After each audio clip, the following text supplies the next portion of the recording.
Can feel it, can feel it, can feel it, can feel it, can feel it, can feel it. 他也曾经有过执着，有过他所爱的，以为能持续下去，但结果却失败了。他曾一度陷入崩溃，说没有人能诉苦，他不再叫他成为，他能依靠的只有父母。他其实早就知道自己。就是最近粉丝暴涨的最快的时候是什么时候呢？最快的时候啊，就是这半年来，是不是有一个节点啊？还是就是参加节目之后突然就这肯定是参加节目之后嘛，对，暴涨。然后那你就觉得看到这些粉丝的留言或者怎么样，你之前的你之前会就是翻一些粉丝的留言给他们回复吗？那现在呢？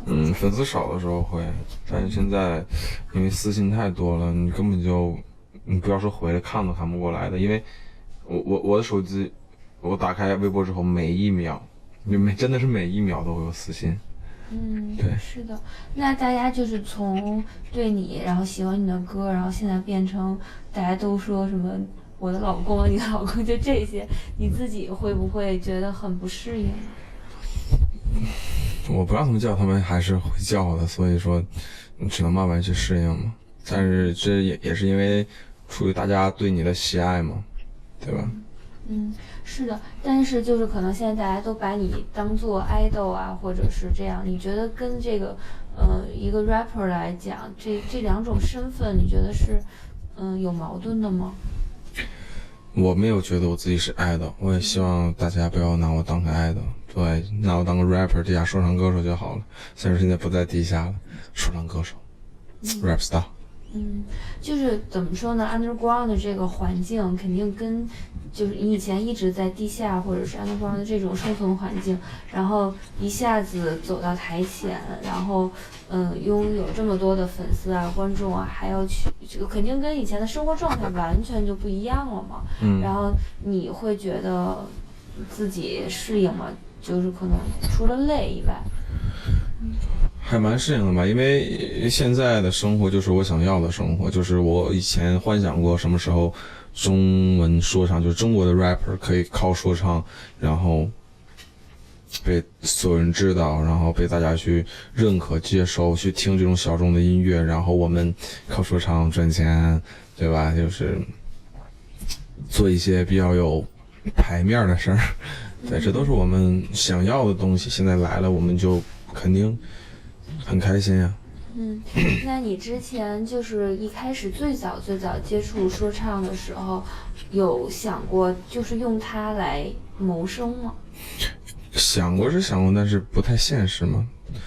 对，就只想，那在不现实的情况下，这个前提下，你只能是努力去把音乐做好，让听到你音乐的人，不好意思，让听到你音乐的人更多的喜欢你。对，然后一开始其实就是相当于就是在文化会以前或者更早的阶段，你最早接触这块的时候，也是就是在网上发歌，然后但是你当时有想到这个会成为你的职业吗？因为我加入红花会的时候，我就已经要拿这个当职业了。对。那当时你就有没有想过，就是可能这条路真的很难？那什么决心让你以这个为职业？可能真的就是当时就别说说唱了，就连音乐在中国做音乐就是赚钱都很难嘛。你是怎么下的这个决心呢？就是因为热爱。热爱，是。还想问一下，比如说你第一次通过演出，你还记得第一次登台演出时候的经历吗？第一次登台演出啊？还记得是什么时候？很早了。我回想一下。第一次登台演出应该是我最早登台是比赛，就是一直在比赛，然后真正登台演出应该是比赛了1年之后，然后有一次在比赛里面，就是我参加这个比赛的同时，表演一首歌。对，当时记得当时的情景和心情是什么样的？就是又激动，唱的又烂，因为没有演过作品当时，然后就台风也特别差，然后也忘词，然后控制不好情绪。对，那就是参加红花会这个，是什么？就是你从红花会里就是感觉学到了些什么东西，或者是在这个集体里成长这个过程。红花会是一个很可怕的团队。怎么讲？就因为我在没有加入红花会的时候，我去过一次西安，是因为比赛，然后跟红花会一开始就是接触了一下。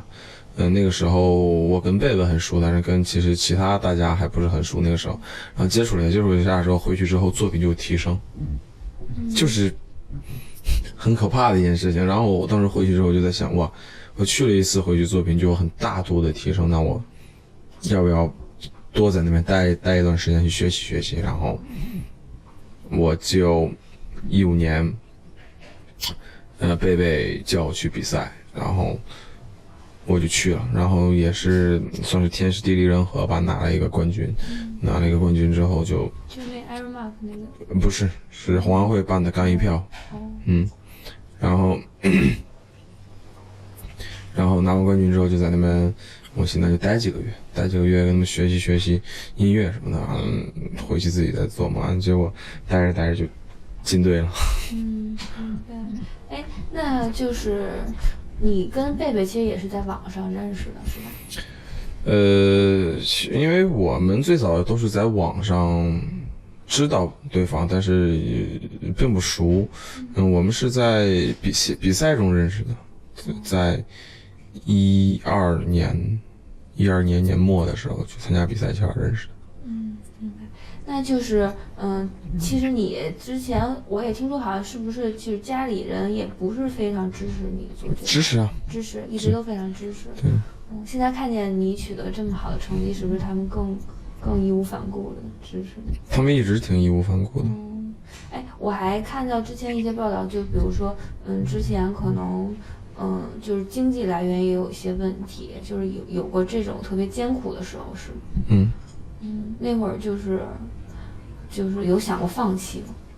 肯定有想过呀，因为那个时候你玩说唱不挣钱，你只能花钱，只能去往这上面投钱，然后你做的再怎么样，听的人也少，也没人为你买单。那个时候家里出现状况的时候，你再这么继续下去，只能说是在为家里添负担。然后那个时候就在想，要不然就不玩了。但是我还是想咬牙坚持，因为那一年，我只能说，那一年一直就是一天吃一顿饭，然后什么东西都不敢买。1年没有买衣服，这是真的。1年没有买衣服，但是我的衣服是因为我们队丁飞他是做衣服的，然后就是他会给我一些，对那段时间还是蛮那个什么的。是什么让你坚持的？就真的是仅凭一份热爱吗？就是热爱，还是看到了这个市场会有？谁能看到这个市场？没有人能看到这个市场。包括我跟节目组的，就是导演什么的，以前也就是比赛期间有聊过，就说为什么会做。他们一开始都说，他们做这个节目的时候，很多人是不支持的。对，就是你做这个因为有些东西吧，有些元素人家看的不是说你文化，而是说，干这个他赔不赔钱？很多人觉得这个东西是个小众文化，没人会认呢。你做这个东西，对吧？所以这个节目还是很屌的。确实也是冒了一定的风险。对。那你就是比如说参加这个节目，就是有想过这个会这么火吗？没有想过，也没有想过，真的没有想过。我还记得参加比赛之前，我跟我们队人聊，我说我比完赛，微博粉丝能有个几十万，一场演出费能有个10万块钱，心满意足了。就没啥了，就一场演出，那就想想都觉得屌。是，那现在等于说就完全超出了大家的预期，想不到的。是吧？那你自己，觉得自己之前的梦想啊，或者是人生的目标啊，实现了吗？现在只是在实现的路上。我觉得，首先，其实我是觉得跟人的这个欲望有关系。人的欲望是无止境的。虽然说知足常乐，但是你要知道我觉得我还不是到这儿我就已经我觉得 OK 了，就不是这种。因为我到这个程度，我觉得我可以做得更好。对，而且我当时的放在以前可能说是梦想吧，但放到现在它就很可能会变成实现，所以我要现在奔着我以前的那种梦想去实现的。比如说呢，以前的一些什么梦想，在你看来非常遥不可及，现在就已经一一实现了。就是成为中国说唱的 rap star 嘛。其实说实话，这个节目再怎么火，我们所有的 rapper 也是 underground 出身，我们很普通，我们只是一个 rapper， 我们只是个说唱歌手，我们跟大明星比起来，其实什么也不是，什么也不算。但你要怎么做？你就继续把你的音乐做好，继续推广说唱文化，继续推广 hiphop 的文化，让 hiphop 真正的在中国变成主流音乐，甚至比主流还要火。这个时候，你才能真正的实现 rap star 的这个梦想。在国外就是 rapper 已经是非常，就说唱已经是非常，不是说在国外，是全世界，全世界说唱现在是最火的音乐。对，你看美国的颁奖典礼，格莱美也好啊，包括美国的大电影啊，就是好莱坞那种大片啊，你看哪个不是说唱主题曲？速度与激情，对吧？全都是从头到尾都是说唱的。而且他们那就是很underground很地下的，但是那种说唱你放到国内，其实很多人不喜欢听。我觉得这需要一个过程，就需要一个。其实你看《速度与激情》这个，你就可以拿来举例子。《速度与激情》最新的是7吧？而且，是8，好像是8。但是《速度与激情》这首歌，这一系列的主题曲里面，有哪个主题曲最被人知道？就是《See You Again》，就是因为它里面有旋律。旋律的话，就是还是咱们国内这些老百姓喜欢就容易接受的东西，旋律性的东西。但是你看《速度与激情8》里面，其实我觉得好听的更多，但是只有我们 rapper 认为好听，可能很多人觉得还是 See You Again 好听。所以这就是一个要经历的一个过程，从有旋律到没有旋律的说唱，这是一个挺漫长的过程的。就比如说，那你觉得在娱乐圈，就是真的是保持 real 这种精神，是不是也挺难的呀？我不知道，我觉得是不是挺难的？我觉得我只是一个小小的 rapper， 我不敢想象，对我也不想去想，我就把自己做好就好了嘛。是。那怎么说呢？你觉得？未来你能放眼看一下，就是比如说未来的中国说唱能到达一个什么位置，或者是3年之内吧。3年之内就会有一个，可能更快的话也就2年。因为今年算是一个hiphop元年，爆发年，然后下一年就是看它这个趋势是继续往上走，还是大家就去，可能会大家就去。中国有摇滚了吧？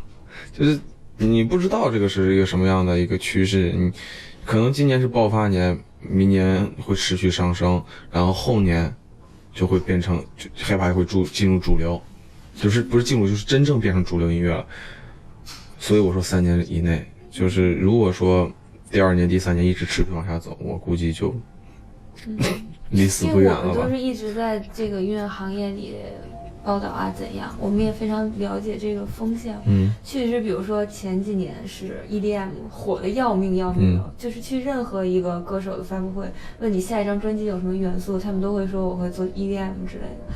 然后呢，再过了2-3年，就大家都是民谣风了，就这样一波接着一波的。那你会不会担心未来会非常不顺，或者是你觉得会遇到什么样的困难，或者说这个圈子里你觉得如果要到达一个很高的位置，它缺乏的东西是什么？我觉得缺乏的就是真正做 hiphop 的人吧。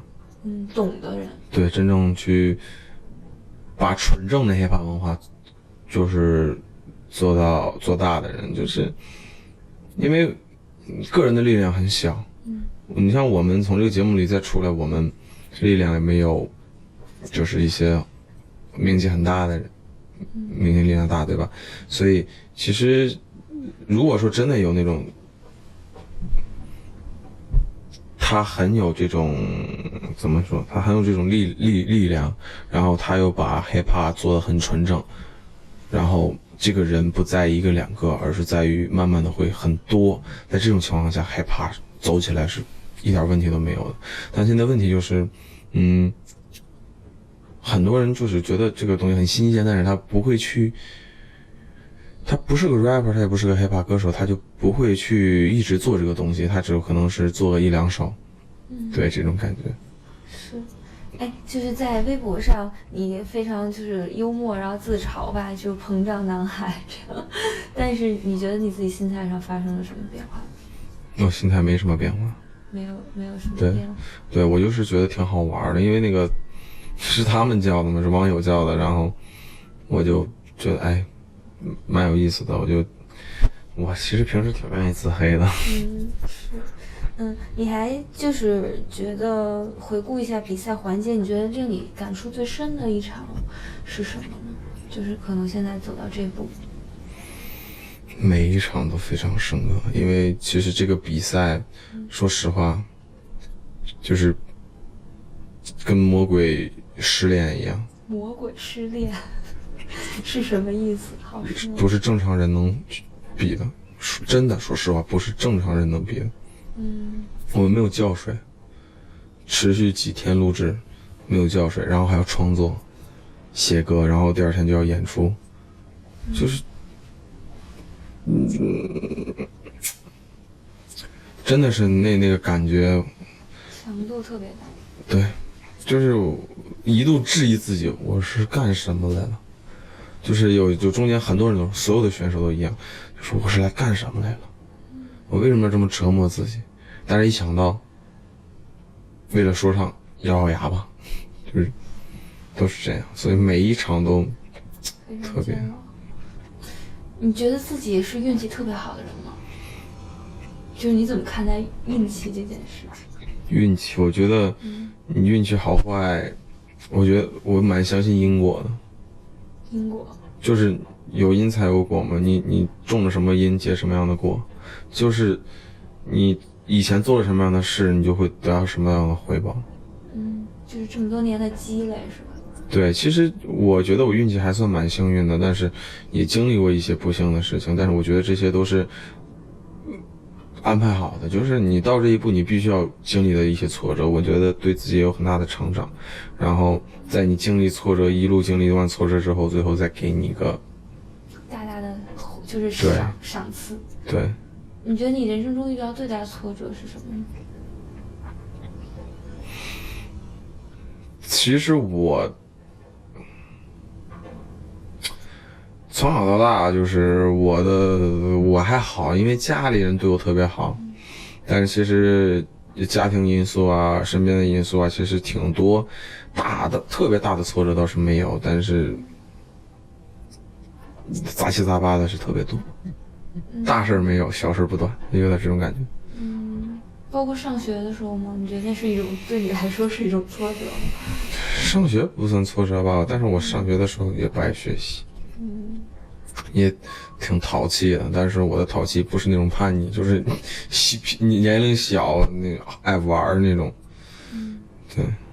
好吧，那就是来说一说，近期的计划吧，有没有？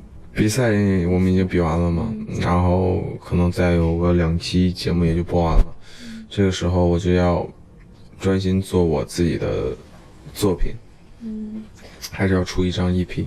有没有想过这段时间太累了，给自己放个假？肯定要放假，但是我的行程我不知道哪天是空的，现在基本每天都有事情要做，然后我一定要给自己放10天以上的假。那你就是现在这么忙，都已经睡觉可能每天只能睡2-3个小时这种感觉，那这是你理想的生活状态？肯定不想啊，谁想这么累啊？那没有办法。我都说了，这就是你想要的生活。那它真的来的时候，你发现它是有利有弊的。那有利有弊，你怎么办？你是回去睡懒觉，还是继续把说唱做好，把自己做好？你肯定选择那少睡一会儿。好的，谢谢。好，辛苦。谢谢。好。